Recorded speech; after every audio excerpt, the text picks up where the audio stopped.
जय हिंद दोस्तों। हाल ही में सुप्रीम कोर्ट ने नागरिकता अधिनियम 1955 के सेक्शन 6A की संवैधानिकता को बरकरार रखा है, जो असम में रहने वाले बांग्लादेशियों या प्रवासियों को भारतीय नागरिकता सुरक्षित करने की अनुमति देता है। यह भाईचारा के प्रस्तावना मूल्य से जुड़ा है और यह एक वैध कानून है। सुप्रीम कोर्ट का फैसला।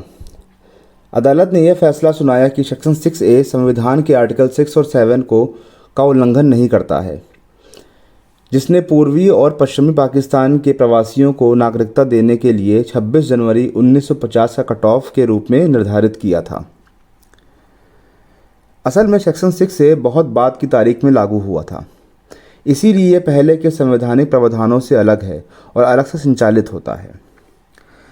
24 मार्च 1971 की कट ऑफ तिथि उचित है, क्योंकि 26 मार्च 1971 को पूर्वी पाकिस्तान में बांग्लादेशी राष्ट्रवाद आंदोलन को दबाने के लिए पाकिस्तानी सेना ने ऑपरेशन सर्च लाइट शुरू किया था।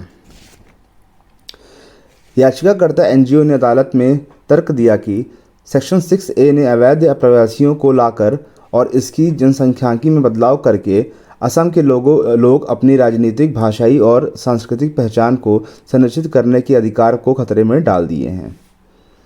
कोर्ट का कहना है कि याचिकाकर्ता साबित करने से असफल हैं।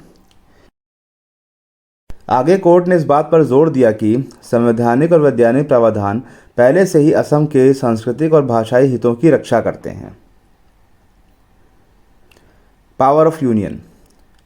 संसद ने आर्टिकल 246 और यूनियन लिस्ट की एंट्री 17 से अपनी शक्तियों के तहत सेक्शन 6A अधिनियमित किया, जो नागरिकता, प्राकृतिकरण और एलियंस को संबोधित करता है।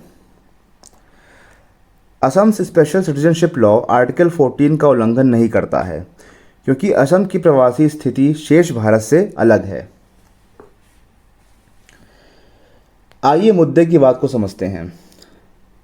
अदालत ने पुष्टि की कि बांग्लादेश से चल रहे प्रवासन इमिग्रेंट्स ने असम पर एक महत्वपूर्ण बोझ डाला है। इस बात पर ध्यान केंद्रित करते हुए और संसाधनों का समान वितरण सुनिश्चित करते हुए एक साथ अप्रवासी और शरणार्थियों को संयोजित कर सकते हैं। इस बात पर जोर दिया गया कि इस स्थिति के लिए केवल सेक्शन 6A को दोषी नहीं ठहराया जाना चाहिए। 1971 के बाद बांग्लादेश से आए अप्रवासियों का समय पर पता लगाने और उन्हें निर्वासित करने में सरकार की विफलता का प्रमुख योगदान है।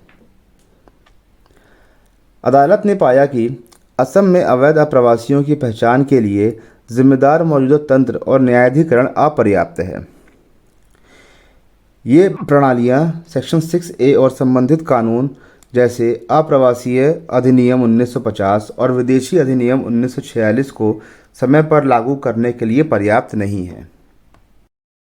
अप्रवासन नागरिकता कानून को लागू करने के लिए न्यायिक पर्यवेक्षण की आवश्यकता होती है और इसे अधिकारियों के विवेक पर नहीं छोड़ा जा सकता है। कोर्ट ने CGI से असम में इन कानूनों की निगरानी के लिए एक बेंच गठित करने को भी कहा है।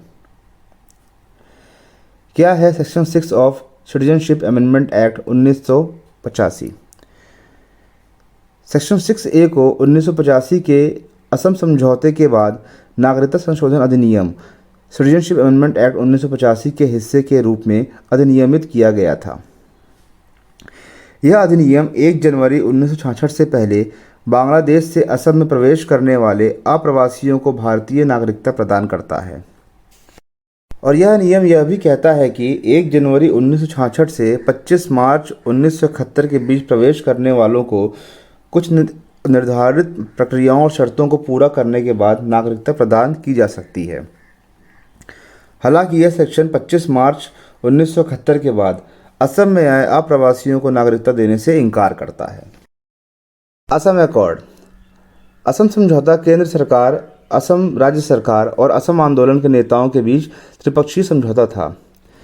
इसने बांग्लादेश से अवैध प्रवासियों की आमद को समाप्त करने की मांग की। इस अकॉर्ड ने 1955 के नागरिकता अधिनियम में सेक्शन 6A को विशेष रूप से असम के लिए पेश किया। यह प्रावधान 1971 के बांग्लादेश मुक्ति युद्ध से पहले बड़े पैमाने पर प्रवासन के मुद्दे को संबोधित करता है।